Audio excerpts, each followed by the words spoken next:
Space, the final frontier. Well, okay, not really. All right, take two. Here in the Mitten State, welcome to Code 47, bringing you all things Star Trek, spanning the quadrants, the best thing since the neutral zone.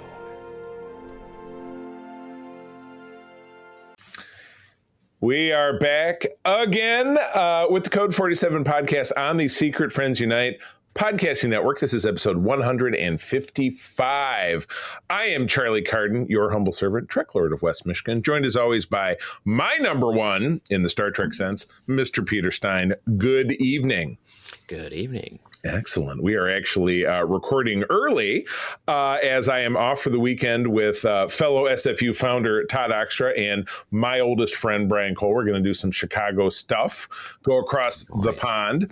But if you're had some Chicago dogs for lunch. Oh man, I stay away from that Chicago pizza though.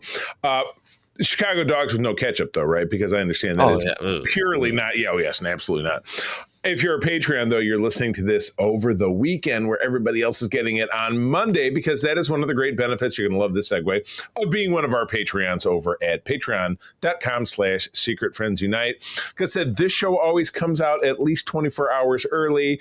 Other shows are exclusive, like all the great interviews that we did. Just last night, Peter and I talked to Andre Boreamis, who was a writer on several Star Trek shows in the Orville. Super nice guy. Love talking to him. Exclusive Discord channel, all kinds of fun stuff for as little as, after the free week you get and the free month you get at half off, it's as little as $2 a month. That's crazy. It's a situation where you're losing money if you're not doing it, because your ears are not experiencing the greatness that we bring. I feel bad for you if you don't have our Patreon. It's a pity, really. It is really. It's quite sad. But anyway, these awesome folks are on board. My buddy Derek, a.k.a. the Figure Dude, Francie, who does my wife's hair, Mr. Xbox Expansion Pass, friend of the show, Luke Lohr, and my Uncle Tim down there in South Haven, Michigan. Heck of a nice guy. Also, John Sedorf, Brendan Myers, Corey HD, Matthew Keel, my buddy Kurt Krug, who I'm introducing to pickleball in a couple of weeks up in East Lansing. We're both MSU grads.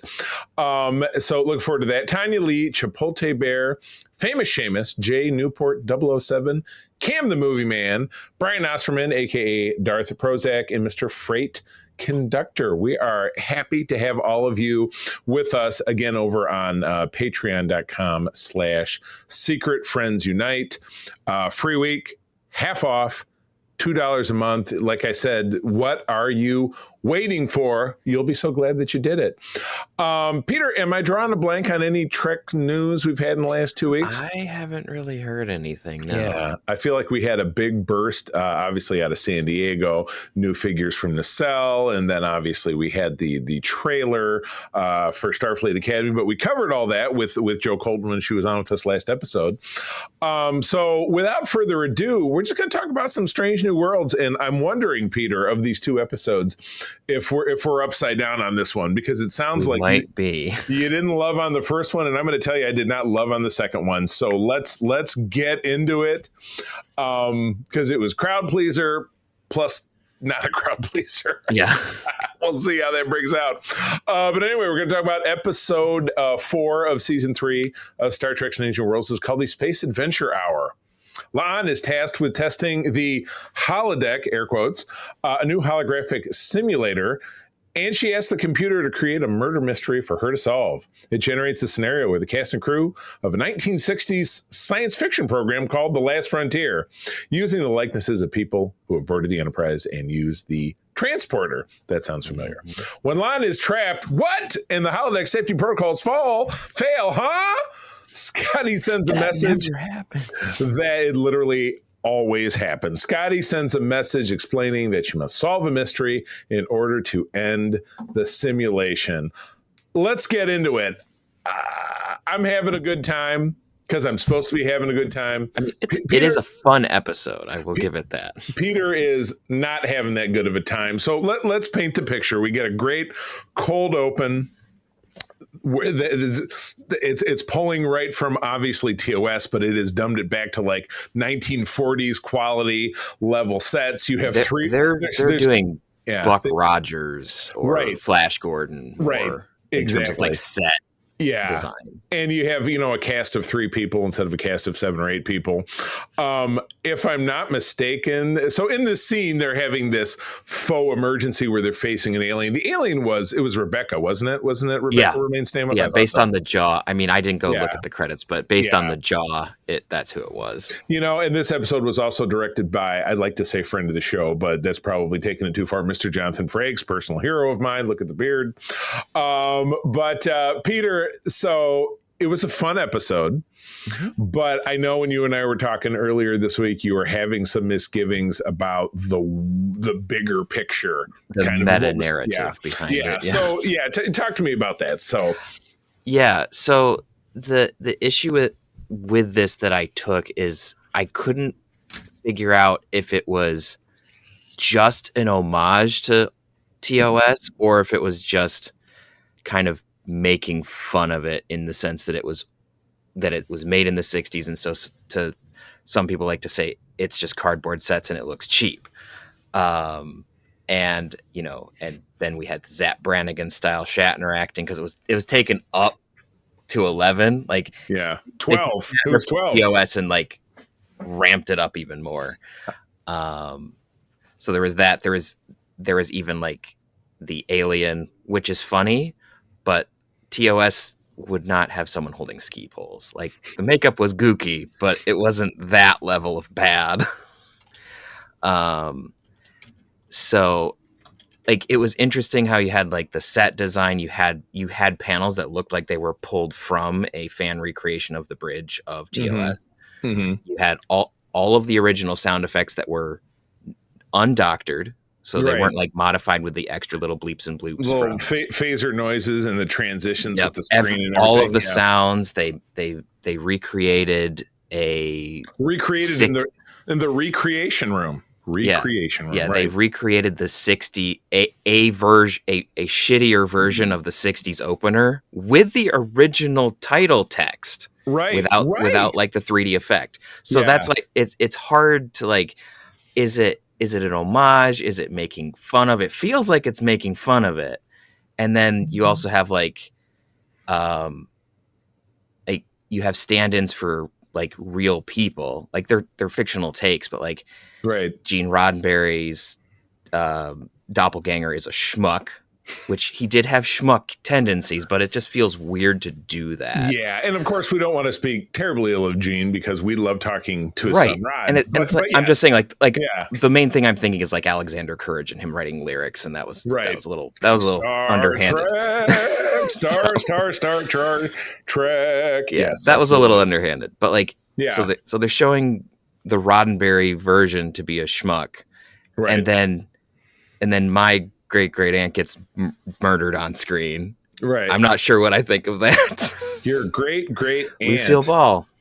So that's who Rebecca Romaine was playing a version of. So it was just, I don't know.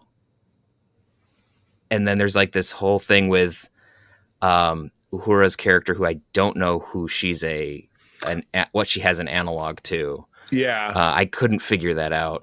I suppose not. And she gives this whole like speech about like how Star Trek is important. Obviously, they're talking about the fictional show, but it's like, and people are passionate about it, and they live in it, and they love it, and it helps them. And I'm sitting there going like, yeah, maybe you should listen to that. And it was kind of funny because it was a show that had only been on for a season and they were teetering on the brink of being canceled, which that's really the way it was. I mean, well, that's how TOS was anyway. TOS was, they tried to cancel it 3 times and it was third time's a charm because they were always trying to get rid of it. It's merciful that the bit of it that is, look how crappy it is simply the framing sequence, and then as the end credits roll, they're doing the B-roll of it, which again, the bloopers were funny. Like he tries the Riker maneuver and breaks the chair. That was hysterical. And Rebecca is like, God damn it, when like something is going wrong, she falls through the view screen. Exactly. But the middle portion of it, which is obviously the holiday program, I found enormously satisfying. I did obviously love Celia Uhura's speech, although it was very on the nose. There wasn't really a lot of subtlety that they could do trying to make that point. It was not subtle, and I thought it was a little ham-fisted. Like, it had a good sentiment, but it was just like, right. I do kind of think it's, weird, but not weird. And then we end up seeing Jim Kirk again in the episode in episode 6, which was out this week. That they're working really hard to get him in there, because I think the fan reaction to Paul Wesley playing the role is probably really very strong, and they're giving people what they want to see. A lot of people really like him as Kirk. However, for the purpose of this episode, his appearance is like, well, here, when they're setting up the parameters of the program, Scotty's sitting there and talking Lon, or I just call her L in a lot of my notes because it's easier to say. He's showing her, like, here's these 8 people we're going to use for your program. I'm like, why? Okay, but why Kirk? I mean, he's not a member of the crew. He's been through the transporter once. Yeah, I know. So why not Mr. Kyle? Or it's or somebody else, but you get kind of where they're coming from. But so this was, I love that they painted Amelia Moon, which is the Dixon Hill character, as a childhood favorite of Lon, and they kind of walk through that. So really, even for her, the roots run a little deeper than they do for Picard and Dixon Hill, which he just admires. But with Lon, you get it runs a lot deeper because she had this terrible childhood, and this was something that was comforting to her. Really, so it was well done. It was just a little, obviously, because I've seen things too many times. Right. But I was sitting there going like, that's the big goodbye. That's Elementary Dear Data. Like, there's a lot of stuff that are borrowing from other holodeck stories, which, as we were talking about last night with Andre, it's like, after there's so many stories, it's going to happen, right? Because that's just how it works. And that's as we kind of glide into the next episode when we get there. I kind of felt like they're borrowing for things outside of Star Trek. Oh yeah, they're also making big jumps that are just like, oh, why are you doing that? But we'll get there. But I'm right back to being totally fucky with the rank stripes. Okay, so Lon and Spock are their Lieutenant JGs, but Scotty is a first lieutenant because he's got a broad stripe and a narrow stripe is a JG, like it is in the Navy, or like it is one Pip Hollow Pip, but a full band is lieutenant. Uhura doesn't have a band, which is ensign. That's consistent with TOS. Una has 2 full bands, as does Kirk. When we see him in 6, she's still a lieutenant commander, though. She should have a narrow band then. But then she would be a Lieutenant JG. So you see why this is madness to me. So I was trying to figure out, is it different by division color, maybe? Because if you were Chapel has 2, like the nurses have 2 all the time, right? But Chapel's not even Starfleet at this point. She is a civilian something or other, but she has 2 bands. They do establish that Joseph is a commander by rank. I know he gets referred to that more than once. So, but if you look at the uniforms, like if you wear a red uniform, your stripes are red. If you're wearing a blue uniform, your stripes are dark blue. Nuts. It's just, I just can't let it go. But it just kept stabbing me in the eyeballs. Which we'll get into that in the next episode. That's prescient. Yeah, I guess a little bit, but yeah, you're right. Just like Andre was saying to us in our conversation last night, which will be out soon for you to listen to. The holodeck safety, the holodeck safety's failing happens 8 times out of 10. Like, it didn't really happen in like the Vic Fontaine program in DS9, which we'll talk about when we get into talking about DS9 here. But you kind of have to make it happen. I mean, the stakes weren't super scary. Like, oh, okay, well, the holodeck safety's failed and they're in a World War II simulation and they might get murdered. It was a murder mystery and something bad could happen. And I was gonna tell you, I didn't pick Spock as the killer. I thought that was pretty great. I was not surprised when it happened. Yeah. I don't know that I had picked it out, but there were just too many inconsistencies, and I was like, something's up. Right. And so when they revealed it, I was like, Elementary Data. Okay. Exactly. Yeah. Right. And it was, I did write button on the episode, the outtakes from the fake show. Those were legitimately funny. Directed by Frakes, which I think just everybody loves him. He's a very lovable guy. Really good job. Yeah, absolutely. I do love Scotty's appearance because Uhura figures out, well, if you kind of phone in or we do what is it, like a fake television, he's wearing like a bowling shirt. I thought that was great. That whole bit was fun.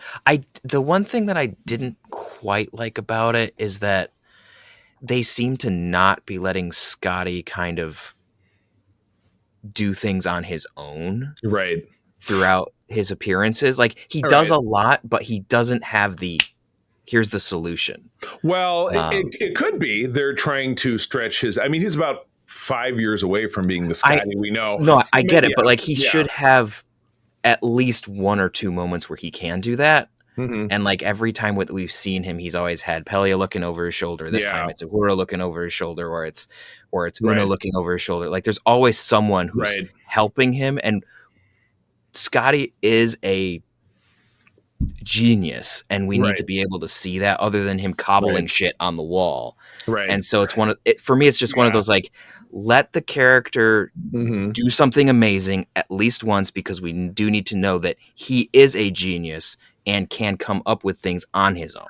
I'm not going to say there's an episode in the back half of the season where that might happen. I'm not going to say that. Oh, well, I mean, I said it just needed to happen once, right? I'm not going to say that. What was okay? So the only thing that deducted a point for me, because this was a 9 out of 10 for me. I enjoyed the hell out of it. It was really a lot of fun. But Spock and Lon, and now they're in a romance. I mean, just stop the prostitution of Spock. That we could call this episode that, but it would get flagged. But yeah, don't stop. Yeah, red light, blue light. Yeah, I'm just so very sick of Spock getting passed around like a doobie on board the Enterprise. I mean, I said that before, where it's just like he's kind of the whipping child and just kind of gets thrown around. And it's like, Spock is an iconic character, right? But let him do Spock. Let Spock be Spock. Maybe just like with Scotty, maybe they will come a point where that's what I've heard. But as I've said before in the podcast, I think that he needed to be more Spock-ish already at this point. It's not quite right. For me, it's not quite believable of where the character has been in his home life, what he's been through, to where he is going to be. This isn't a believable midpoint for me. Some people can justify it, but for me, it doesn't quite work. I mean, I can see it. All right, where do you land with the episode? What's your 9 out? What's your rating? This one's probably gonna be like a 7.5. Okay. Just because I just did not like the meta of it and how it kind of cements in everyone's head that TOS is cheap and shit, and I don't like that. It's a fun episode. It's got a lot of good stuff in there, but some of the meta stuff behind like the real people and the real show are like, kind of gives me the I don't like that. I will jump in. We did get some comments from the socials, which I was excited about. I got specific and I said, because this was the crowd-pleasing episode, I figured, all right, we'll ask people about this. I got someone called My Figure Universe, which is at My Figure Universe at Blue Sky. I really enjoyed the episode. Wasn't expecting the holodeck twist at the end, and I found that refreshing. Like we talked about. Nice. I honestly really like the Lon Spock scenes. I'm a sucker for dancing. That's fair. To each their own. Personal preference.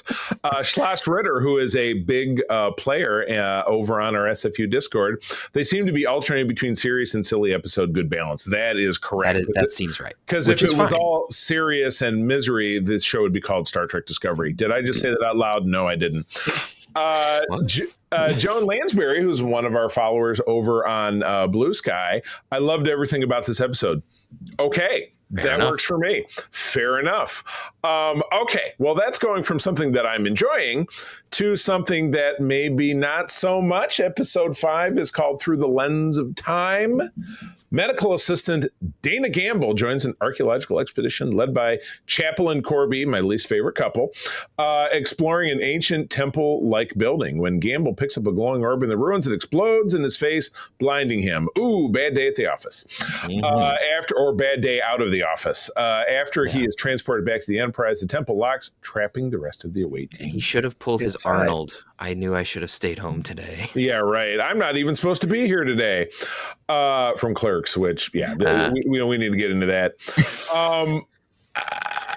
Man, this episode just did not work for me. That being said, I liked some of the concepts in this episode, and I think that's where mostly it got me. Like I think that's fair. Like the Chapel Corby stuff is I'm still kind of like.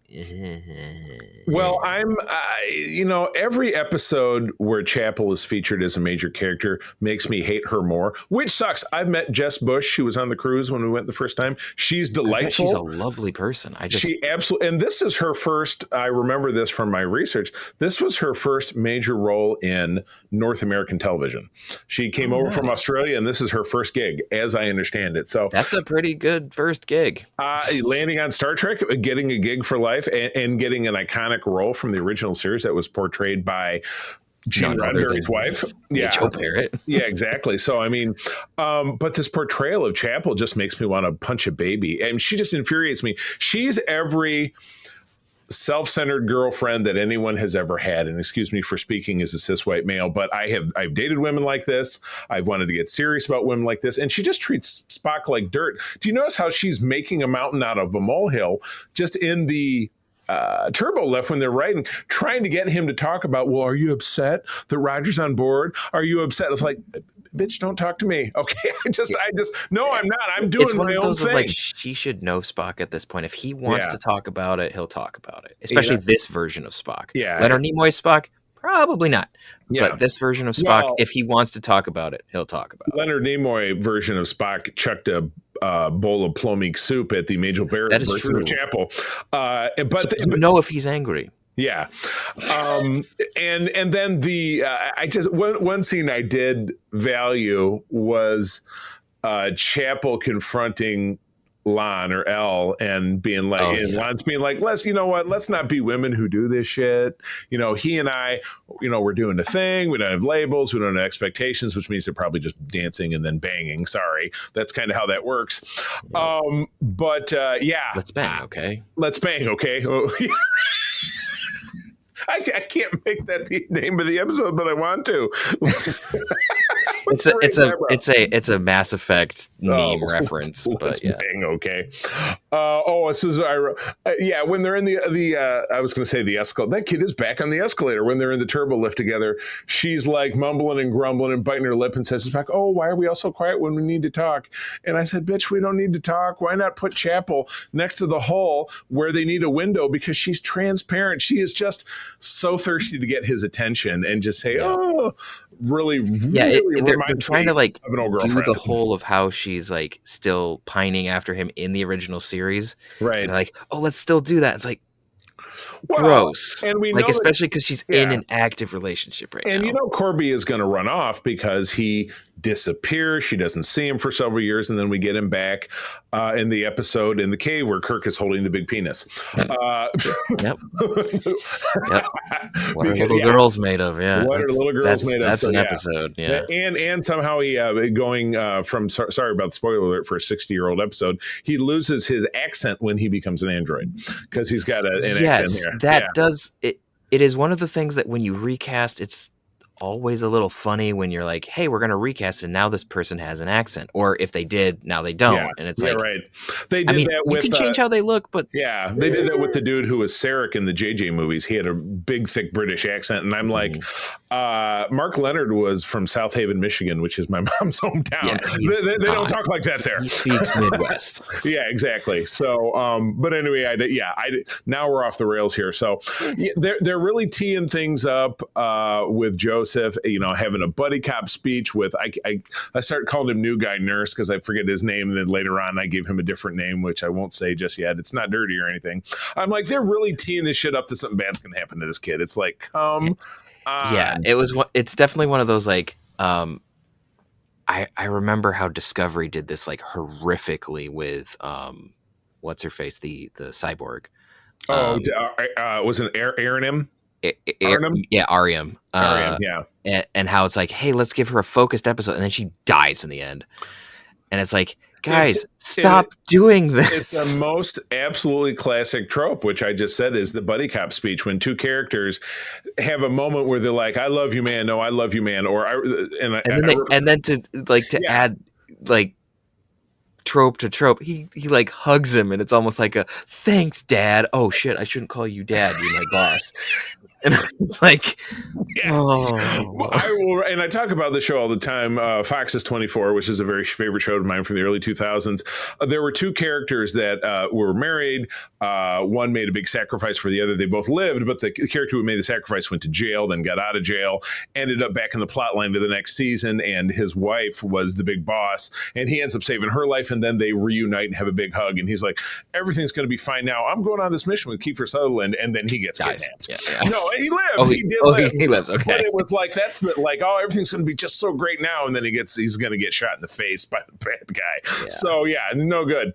Yeah. The interesting thing about this episode is they skirt like what the theme that they originally postulate. Right. Which is like, how did this race view life after death, immortality? Right. And then they kind of sort of talk about it with dimensions and like different temporal dimensions. Right.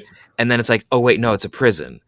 They must have done something wrong. Which they stole from a TNG episode called Power Play in season 5. It also felt a lot of this also felt very much like it wasn't just Power Play, but it also felt like the episode was Sargon from TOS. Oh, the All Our Tomorrows? Yes. With Diana Muldaur. The little, but like the little glowy balls, right? Yeah, right. Little glowy balls. We can't use that title. We've used it in the past. Yeah, unfortunately. But it was just like, there was a lot going on that felt like that episode and Power Play. I mean, everything was super teed up. So the Starfleet is helping out, but Corey's like, well, I don't like having Starfleet around because they're gonna cramp my style. And you guys follow too many rules. Yeah, and Chapel's all, well, I'm on your side. And then when they get down there and things start to get a little fucky, pardon the expression, Spock's like, no, Starfleet protocol says we got to go outside. We got to call the captain, clear and present danger. Well, Spock, and then they ask their she ends up doing it anyway. Yeah, they ask their Sherpa, who's the local guy from the planet, like, hey, dude, is it cool if we stick around? And he's like, and he says some cryptic bullshit, and they're like, okay. And then 2 minutes later, that guy gets vaporized by his own temple. Yeah, and they have this weird reason of like, well, I offered blood so only people can come out with me. Okay. I mean, chirp. The one thing that random technology note that just popped back in my head, I did find it amusing how they brought back the phaser redirectors from the cage.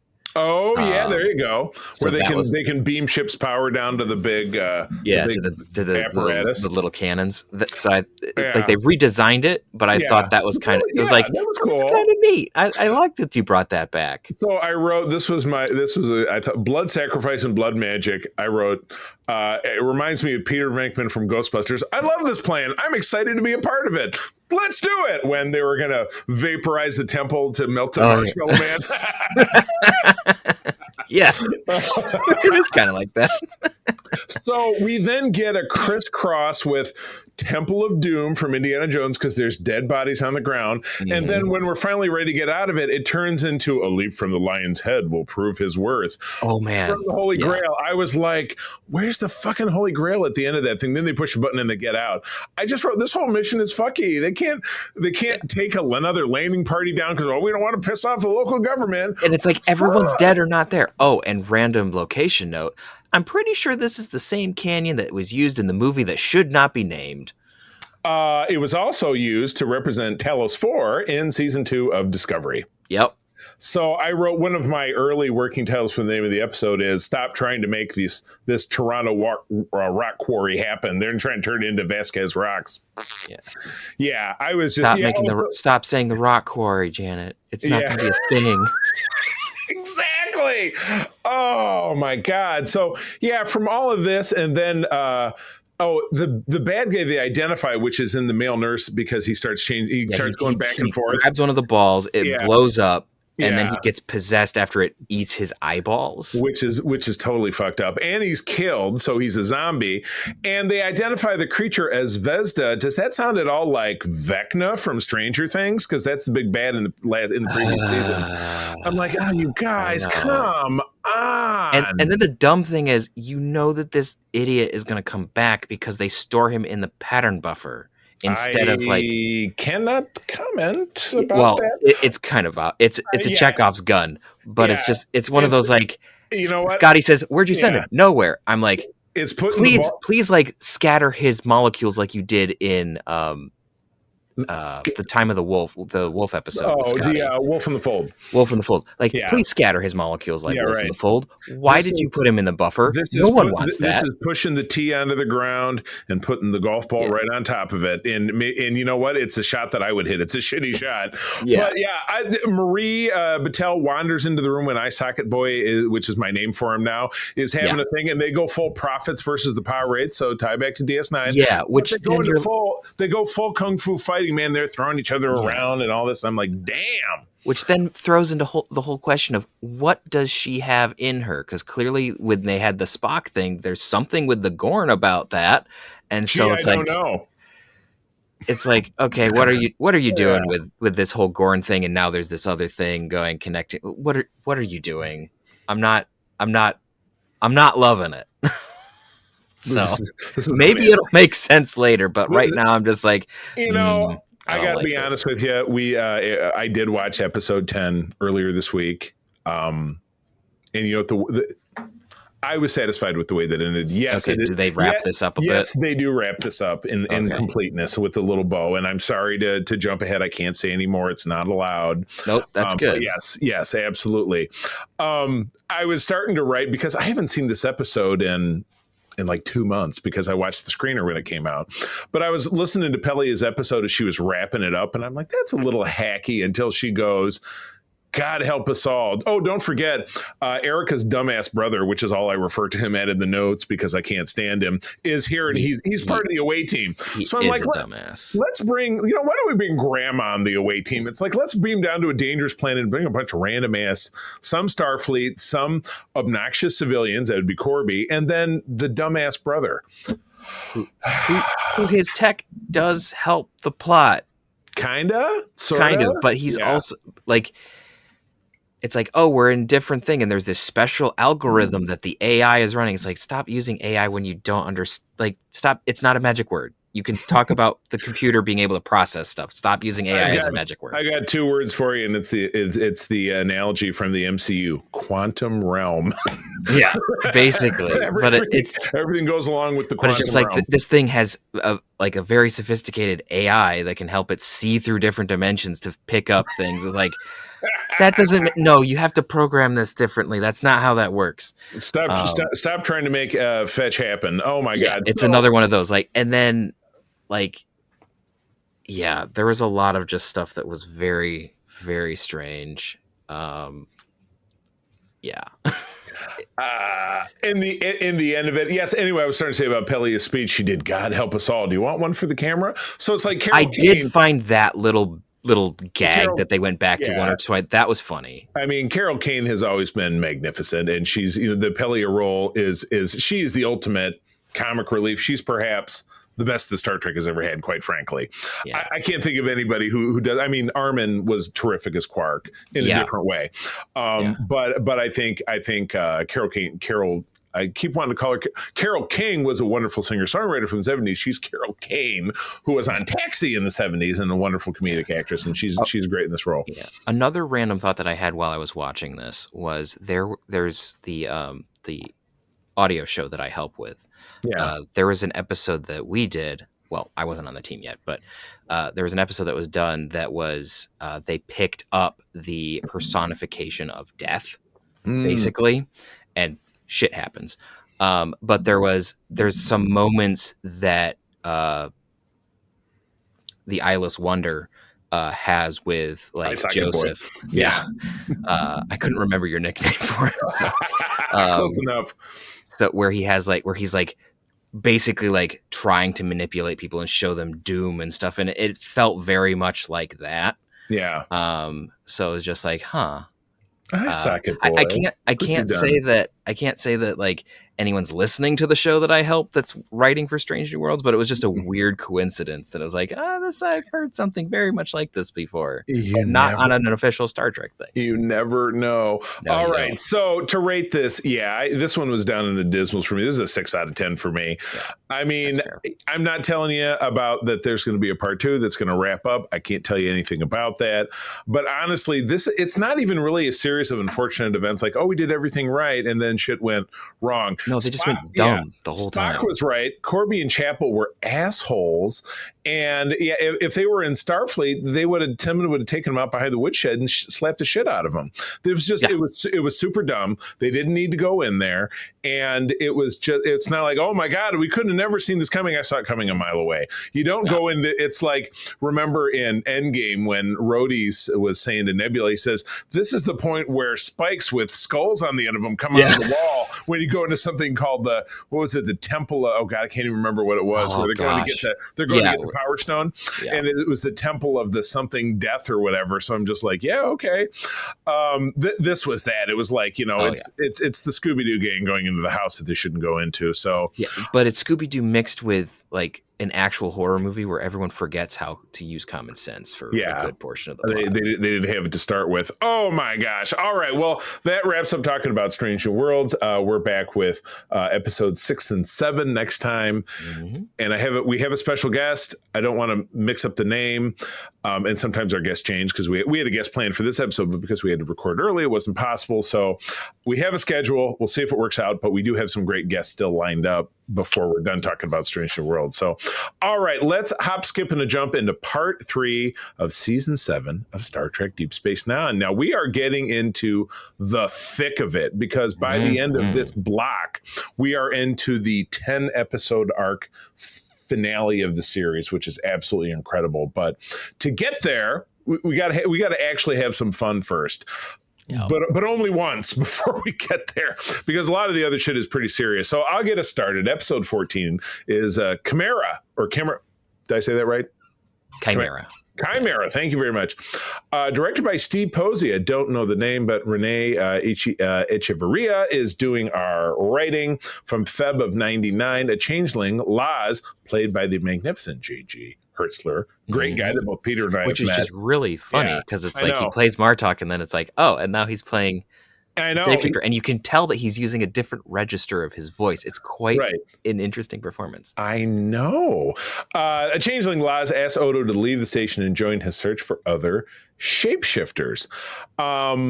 So it's a great launch into continuing to illustrate Odo's core conflict, which is I'm a changeling. I don't want to call myself a founder, but I'm one of the changelings, and I want to be with my people. And this guy he's my brother, not only in the sense that we're all brothers because the drop becomes the ocean becomes the drop, yada yada yada. But we're part of the same fraternity of changelings that got shot in a rocket like Superman off into the cosmos to discover other life.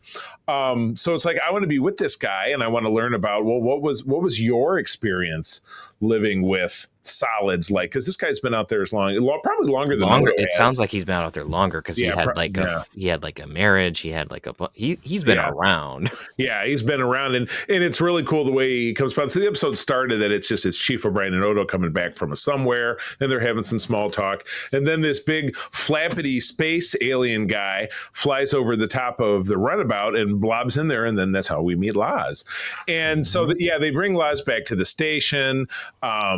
Laz, he's kind of a dick. And he ends up being kind of a racist douche nozzle. Yeah, he is having dinner with the regular crew, and he's really shitty to all of them.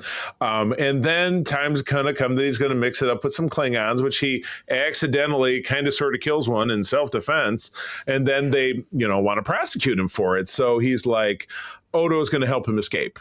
But he's like, Odo, you got to come with me. Living with the solids is total bullshit. It's not for you. Come be with me. This is what you're supposed to do. You're supposed to be with your people, and I'm your people. So let's do it. Odo says, And it's Kira who lets him out. Yeah. Oh, yeah. Which is great because Kira's just like, I want Odo to be happy. And you see that you kind of see it click in Laz's head of like, maybe not all solids are terrible. Yeah, maybe my wife just sucked, which can happen. Maybe everyone else I was around was trash, but maybe there's some good solids out there. Right. And because you never find out where he was. I mean, maybe he was on Romulus or something. And it's like, well, okay, well, you're gonna get what you pay for. Yeah, I mean, yeah, living with the Romulans. Yeah, I mean, or somewhere, because again, they were obviously not through the wormhole because the war is going on. They were still in the Alpha Quadrant. Maybe he was living with the Zenkethi. Like, that would be terrible. Yeah, exactly. Or some other really crappy, war, like, I was living. Don't bring the Gorn back into it. Yeah. Oh God, what if he was hooked up with a Gorn chick? Do not imagine that. Yeah.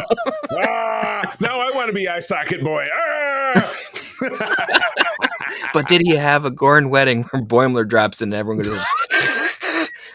Or maybe it was Andorians and they have groups of 4, so he had a co-husband, co-wife, whatever it is. Anyway, solid episode. I mean, enjoyed seeing the continuing pull and tug of Odo's inner core and seeing how his relationship with Kira has developed, that she's making sacrifices for him, but ultimately he wants to be with her, so he stays, but it's tough for him. So it was a really, really very well done episode. Yeah. I quite enjoyed it. It's a really good kind of deep character study into Odo. Yeah. For me, it still doesn't quite justify him leaving Kira at the very end, but right. Spoilers, come on. Spoilers for an older, like a 20-year-old ending. Yeah, and an episode, that we'll be talking about in 25-year-old ending that we'll be talking about in a few weeks. Yeah.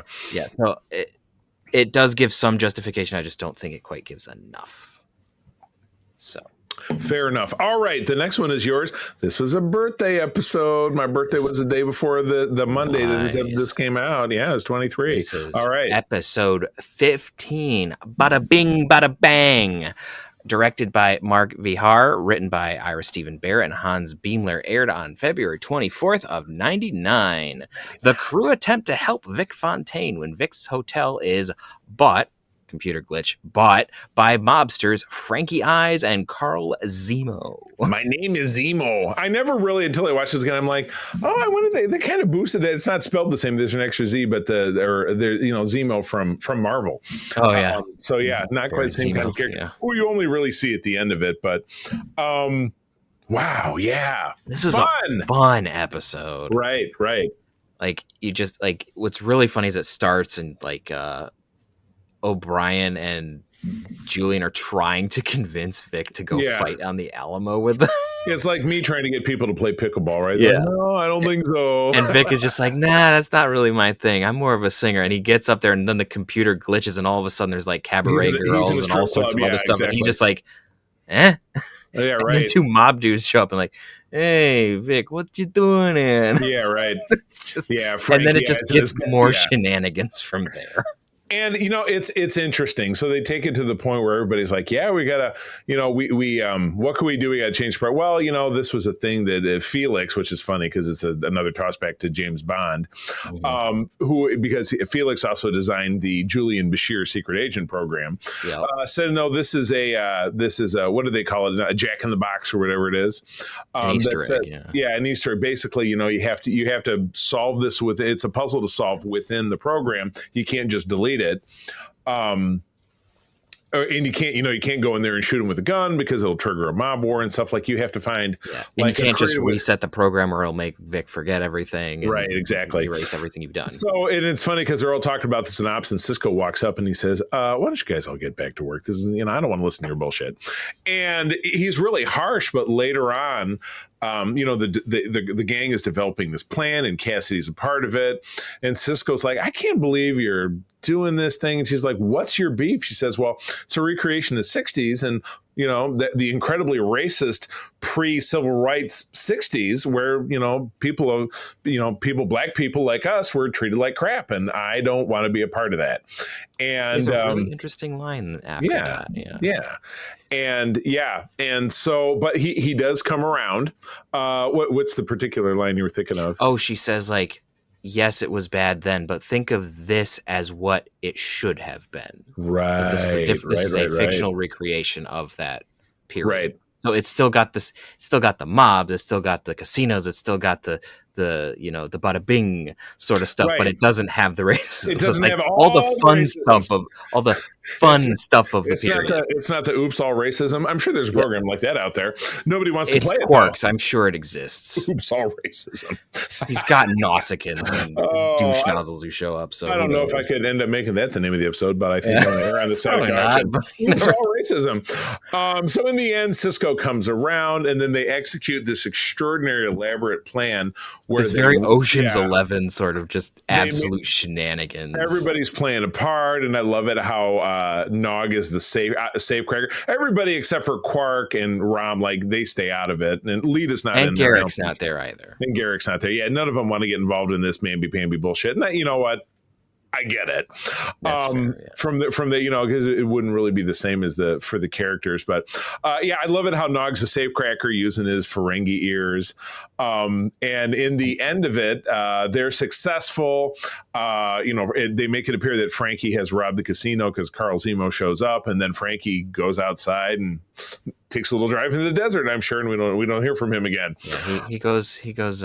Yeah, bye, buddy. And an absolute wonderful capper. I've always loved the button on this episode, which is Avery Brooks on stage with, I forget the name of the guy who plays Vic Fontaine, because he was Moondoggy in the old Gidget stuff from James Darren. Thank you very much.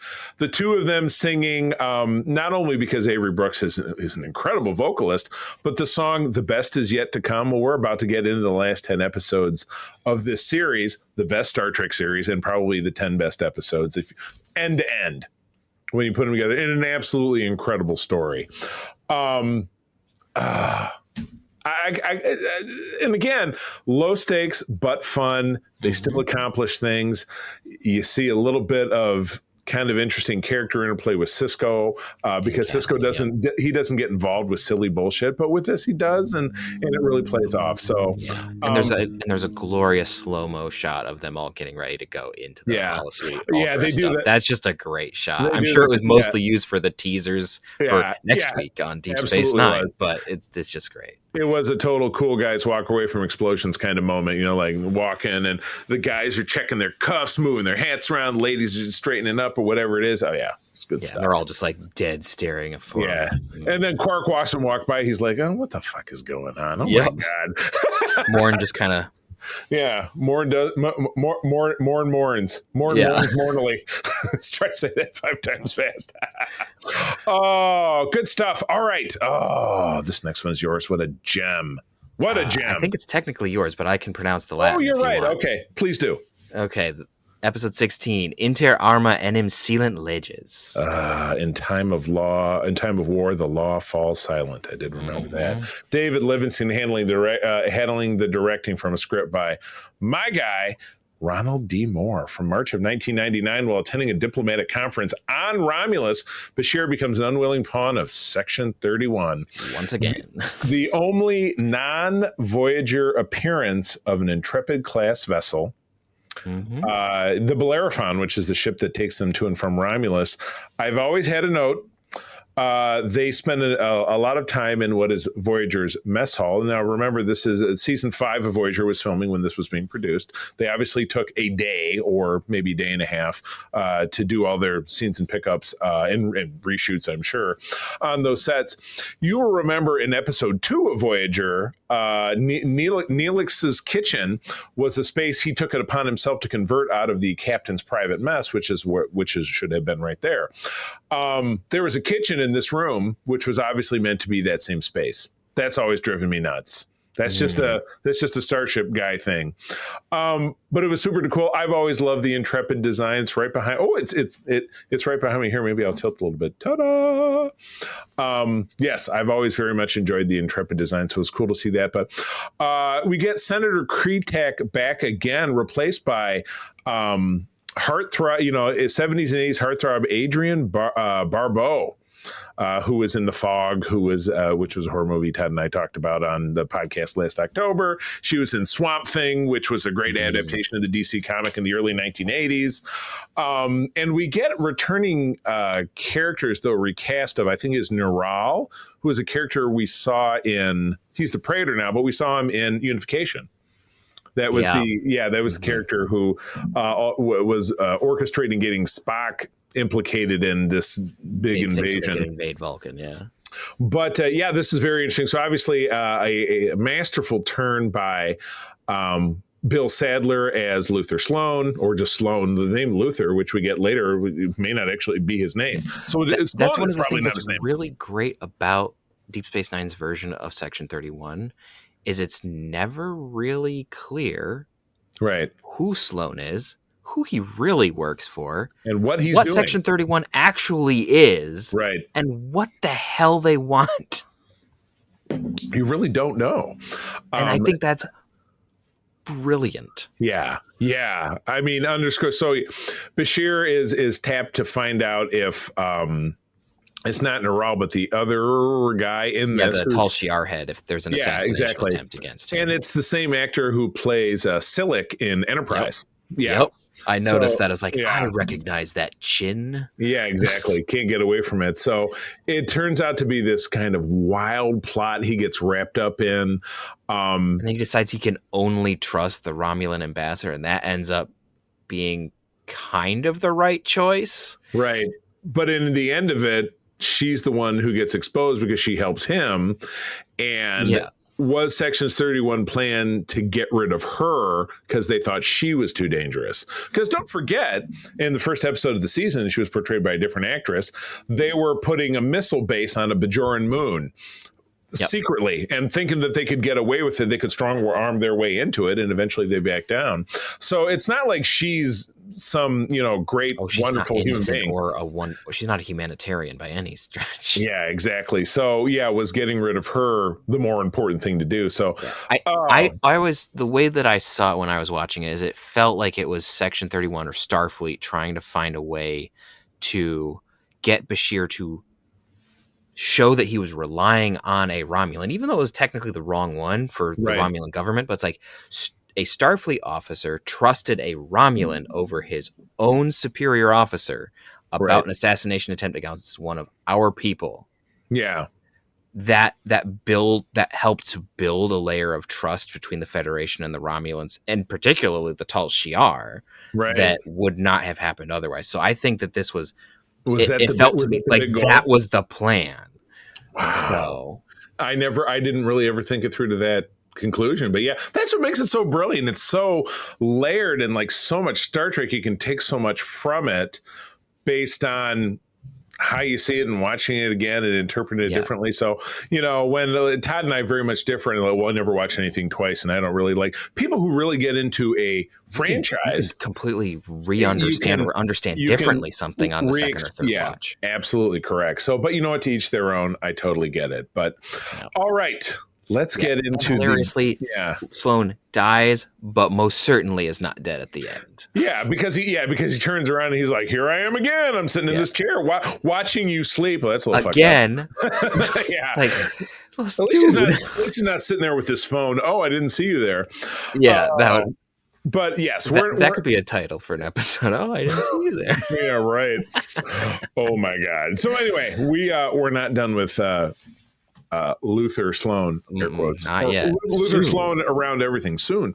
All right. We're beginning the 10 episode finale. This one's yours. Go for it. Yeah. So this is episode 17, Penumbra. Directed by Steve Posey, written by Renee Echevarria, aired April 7th of 99. The Reader's Digest version is Ezri searches for Worf, who has disappeared. Sisko makes plans to marry Cassidy Yates. Yay! Everything goes wrong. Everything goes wrong, right. And really, we're rolling with this. So Ezra and Worf get captured by the Breen. They're being tortured. Sisko most of the torture we see in the next one, because this one they land on a planet. Right. And they're like struggling with, am I more like Jadzia? Do I still love Worf? And Worf is like, well, you kind of are... you're still Dax, and let's have sex. Yeah, yeah, and which then blows up in their face in the next episode. Right. But, and this is our first time seeing the Breen, who are only ever really mentioned in both Voyager and TNG. We saw them in DS9 back in season 4. It was a Breen prison camp. Yeah, but we didn't see the Breen themselves. Yeah. I mean, no, we did, but because it was a mine, remember, and it was Ducat's daughter.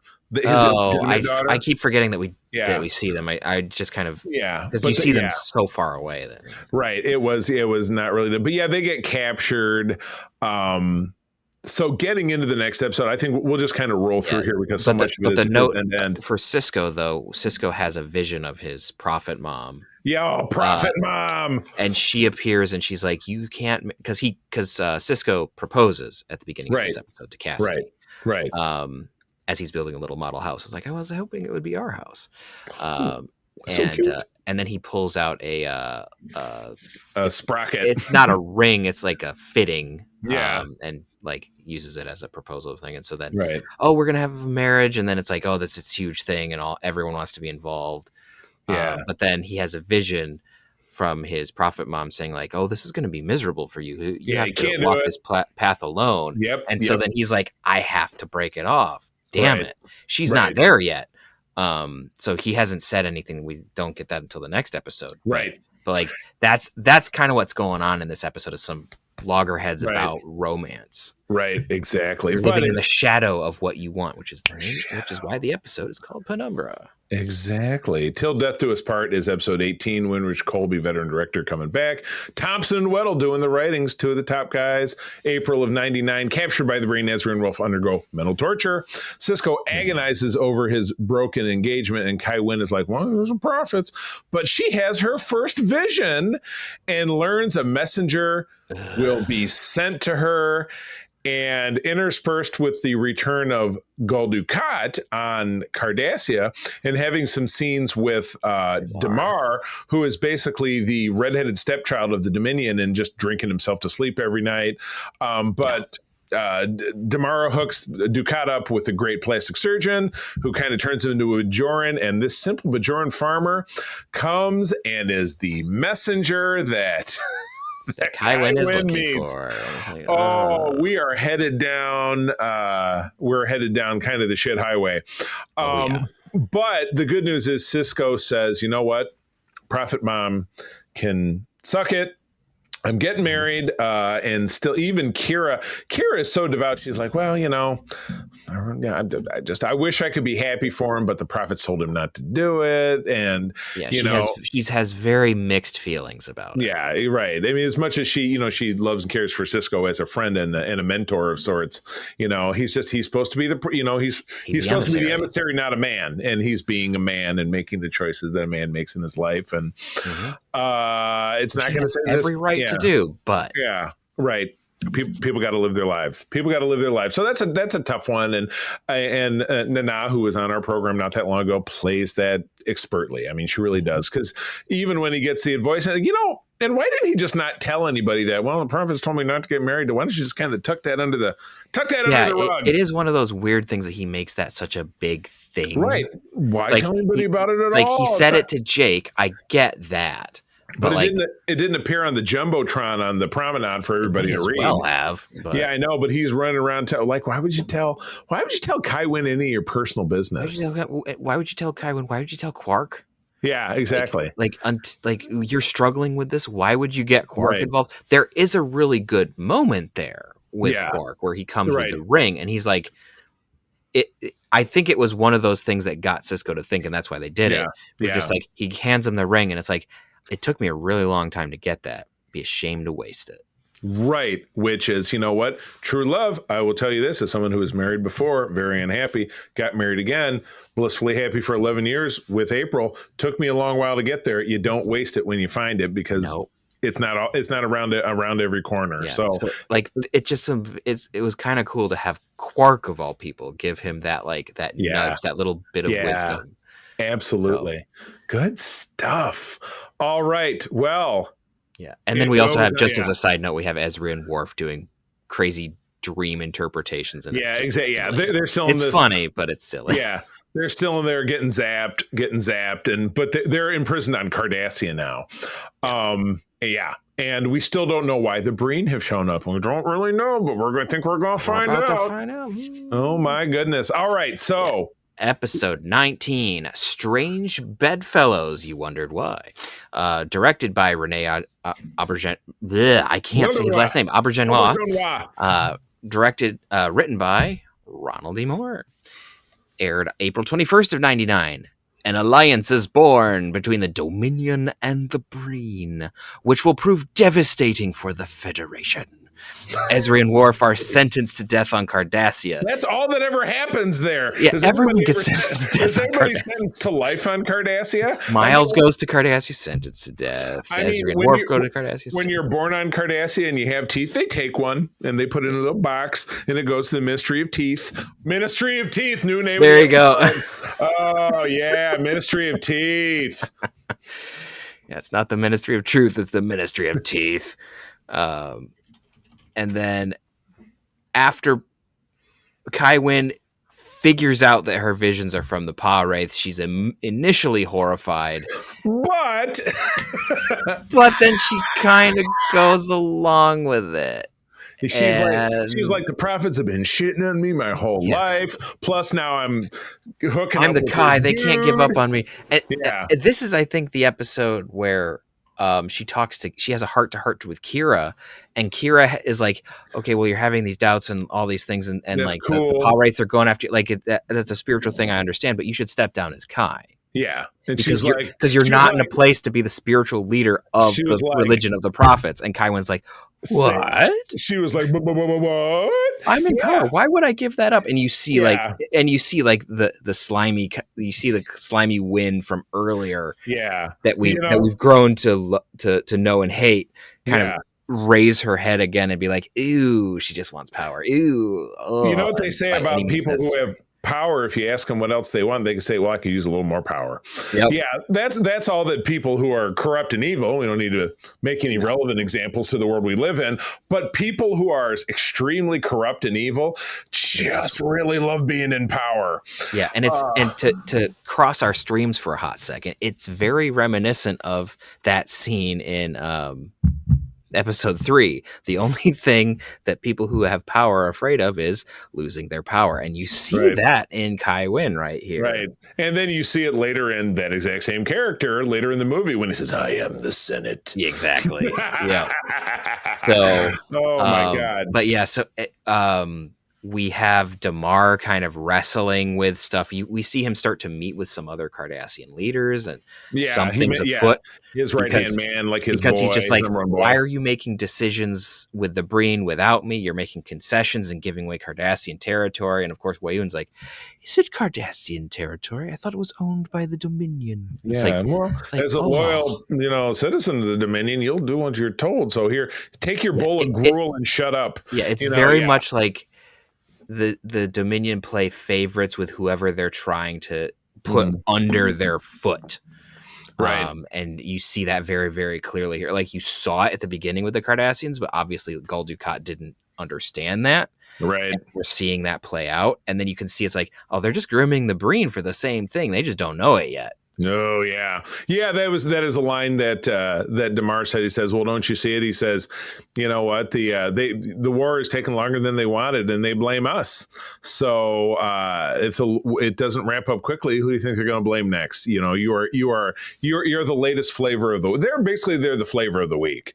Yep. They're the new bimbo girlfriend who the next bimbo comes along. That's going to be the flavor of the week. Yep. Bimbo or himbo, excuse me, equal opportunity. The founder, you never know. Yeah. Oh, yeah. Well, they're not really. They're really very genderless. Exactly. So, all right, we'll wrap this up with Bo. Episode 20 is The Changing Face of Evil. It feels fun saying the names of the episodes like this, doesn't it? Yeah. Mike Vihar handling our director. We've got Ira and Hans Beimler doing the writing. Also from April of '99, the war reaches a critical turning point when the Dominion takes Chintaka system, the only Allied foothold in enemy space, and we lose the Defiant. I know. The Defiant since The Search, first episode of season 3, and she is destroyed. Oh, it's a surprise she comes back, but right. Sort of, yeah. She comes back in a very 1701 to 1701A exact same model kind of situation. Yeah. Wynn learns that Dukat plans to release the power rates, and Damar begins a revolt against the Dominion with this description awesome feels like it needs to be read in the Clone Wars announcer voice almost. And the wall, I can't think of one of those speeches. The war reaches a crucial turning point when the Dominion retakes the Chintaka system, the only allied foothold in enemy space. Wynn learns the Dukat plans to release the power rates, and Damar begins a revolt against the Dominion. Dun dun dun dun dun dun dun dun dun Star Trek. Oh, yep. My just God. The way it's written, it begged for that. Yeah, it was a banger. I remember watching this the first time and being like, it's like watching the Enterprise get blown up, it was just it was hard to watch. My sophomore year of college when I saw this episode for the first time, I think, and I just remember sitting in my dorm room chair watching this going like, what the shit did I just see? Yeah, right. Oh my God. So much happened. And then they ended. So our last scene, like last 4 or 5 minutes of the episode, is Bill Ross and Cisco talking about I don't know how I'll do it, but I'll get you another ship. And Cisco's like, she was the finest vessel I ever commanded. There'll never be another like her. Blah blah blah. And Kira says, she's like she's on the phone. Guys, you got to get out here. There's something on the internet that you got to see, live stream. And it's Damar saying, well, for 2 years we've been part of the Dominion, and they promised to make us the masters of the Alpha Quadrant, and they basically now treat us like the whipping boy. 7 million Cardassians have died. We have no new territories. We've lost territories, and we're fucking sick of it. And so as of now, we decided to blow up this cloning facility in the blah blah blah system. And I just love that our beloved Jeff comes to the camera and says, they blew up the cloning facility. They can't make any more Vorta. He says that's why he did it, just to get rid of me. It's which awesome. Was great. And so and then they wrap it up right there. So instead of going like, what are we gonna do? You're gonna have to wait for our next episode to find out what they do, because this whole next arc is amazing. Yeah. I also found it interesting the stuff that when I was first watching, the stuff that also interested me was the whole thing with Kai Wynn and Dukat. Like, as much as Dukat is a schmuck, and you know that this is only going to end badly. It's kind of interesting how you have the her Prylar. Oh, right, her assistant, who's cast to be like this craggy, very unpleasant dude. I mean, he has a craggy, unpleasant face. Now, he could be a wonderful guy, but nails it. He's kind of cast to be like the unpleasant church bureaucrat. Yeah, right. That's what he is. Church bureaucrat. They exist, and it's. So he's very unpleasant. And so, like, the interesting thing is in the story, especially when you look at earlier episodes, they're trying to make him kind of like, you don't like him. Yeah. But then in this episode, you start to see a flip where he is trying to protect Kai Wynn from this bullshit. And so you have this guy who's like, he might not be an enjoyable or pleasant dude, but he tries to do the right thing. And then Kai Wynn kills him for it. And it's his blood that unlocks the book of the power rates. Right. And it's like, do you really, maybe that's just kind of a bad sign? Yeah. It's one of those Adami, can we call you Adami? Like, this was a really bad decision. If something is unlocked by the blood of someone you murdered, it's kind of, and that's what has to unlock it. It's very Army of Darkness. There's no doubt about it. Something wrong there. But I thought it was interesting how you had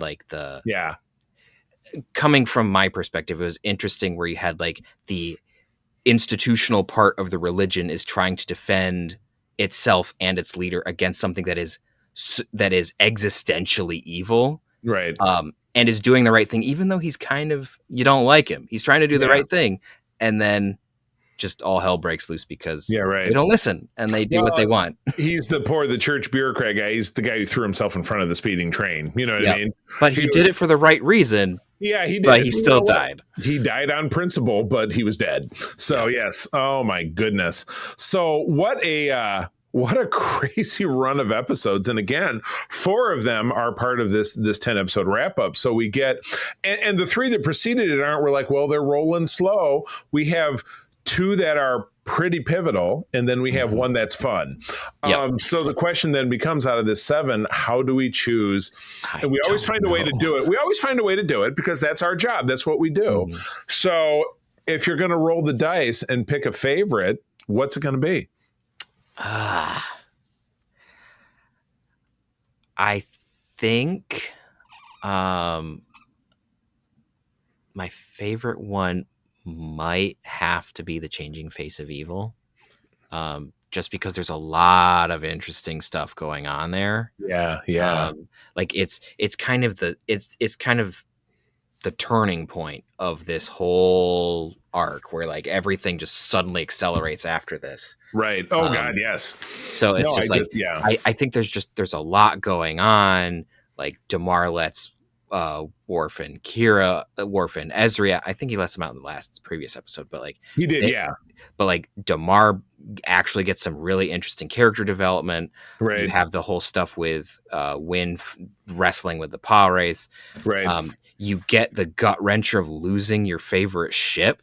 Like, and it's not a cheap loss either. It's not like, oh well, we destroyed the Enterprise because we need a better looking ship, right? It's no, this is supposed to hurt. This is supposed to be a big deal. Right. So there's a lot of like emotional punches in this episode, and I think it really nails it. Yeah. So. Oh, I agree. I don't want to duplicate it, so I'm going to kind of step out of the arc and say the Intim Arma. And I'm silent. I was struggling with maybe that one too. So I liked it. I liked it so much because I love Bashir as a character. I love William Sadler as an actor, and like you said, you just don't. It's like I'm watching this again. It's been over 25 years, and you pulled something from it that I hadn't necessarily thought about. So it's one of those episodes that it's so layered, and Ron Moore. I'm looking forward to a time that we meet and then we have a time to chat, because I would love to say we talked about this episode and it's just so incredible because of all of the depth and the different kind of stuff that's going on with this. It's amazing. Plus an appearance of the Intrepid class, which I thought was a beautiful slide in that we got to enjoy. Okay, so the tougher part is what was the least favorite of the block? Yeah. I think it's kind of easy. I was gonna say it kind of feels easy for me, even though it kind of feels like a douche move. Yeah.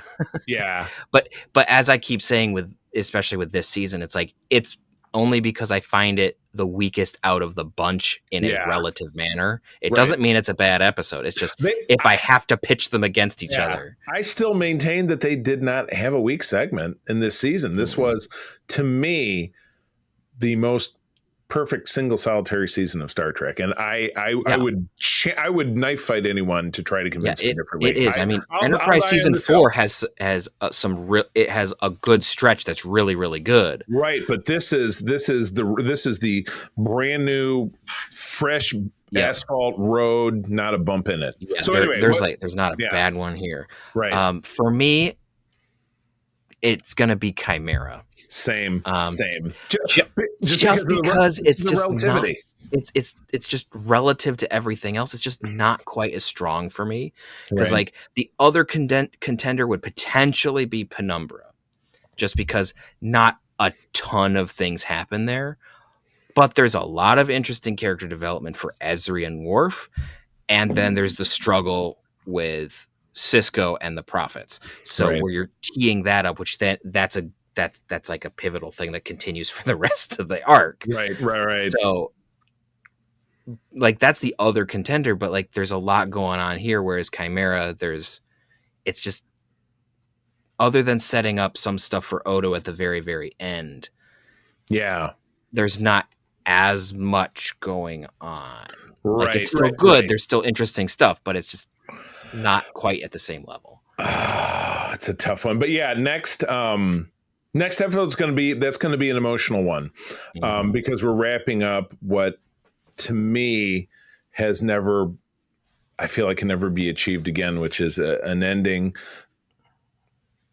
that is almost without flaw. I mean, it's not completely without flaw. There's nothing that's completely without flaw. But I'm probably going to have a slightly spicier take on the finale itself. Okay. Not like the season as a whole, but just I have nits to pick about the finale. And the nits will be picked. And further on down the road, you can pick those nits all over again, because there will be a time that we get into talking about finales and two-parters. Yeah, it'll be very exciting. But anyway, that is our show. Friends, thank you as always for tuning in. Peter, where do people find you out there? All right. You can find me around the interwebs at Petrus Aquinas. And I think I actually just joined Threads recently. I don't know how it works, but, there I am. It's just a place to post, which is fine. Yeah, I think they finally developed a messenger in there, but it's like, well, it's a necessary evil. What are you going to do? But anyway. So you can find me on there. I'm not terribly active, but I put things there so people need to find me. You can primarily find me on Discord. So for the SFU Discords, and you can also find me on ELH's Twitch channel, where I'm playing a Temerian chief engineer on a coaxial drive starship, where we just considered breaking the Geneva Conventions and beaming tribbles into someone's engine room. It all depends on if they deserve it. And then you can also find me behind the scenes over at Starship Excelsior, and we have a new episode releasing soon. I have to tune into this, and maybe we need to talk about it on the Discord. So wink, wink, wink. Now that you're part of the the trilogy of the Mafia, Peter is now a partner in the network since he's kind of stepping up to fill in Mark's shoes. But as I always forget to say this, but again, our website, secretfriendsunite.com, all of our free content is there, but also secretfriendsunite@gmail.com. The mailbag. If you're listening to the sound of our voice, you want to respond to what we're saying, you want to give your own takes on what we talk about here, we want to hear that from you. I always solicit comments on our socials before we record, because we'd like to read those. But send us an email if really flesh out your thoughts. But you can find me on my big three socials, which would be Instagram, Threads, and Blue Sky. I am at the C3, TheCeeThree. But again, our Discord, that's where the action is. We're having fun, safe conversations about pop culture and geek stuff, comics, video games, Star Trek, Star Wars, and even fantasy football. Because of Todd, I let him have that one, even though it makes no sense to me. But you know what? Love what you love. It's all about the numbers. It's all about numbers. So with that, I'll bid you adieu. As I will say, as always, that sharing is caring, and to keep on trucking. Peace and long life. This podcast is part of the Secret Friends Unite podcasting network, available on Apple Podcasts, Spotify, and podcast services around the galaxy, as well as video on our YouTube channel. You can support Secret Friends Unite by becoming a Patreon member, get bonus programs and more over at patreon.com/secretfriendsunite. Join our Discord community for even more discussions on all things geek. For all the latest updates on Secret Friends Unite, make sure to follow us on Threads at secret.friends.unite and visit secretfriendsunite.com. Find our merchandise at TeePublic and Redbubble. Thanks for listening, and may the Force live long and prosper.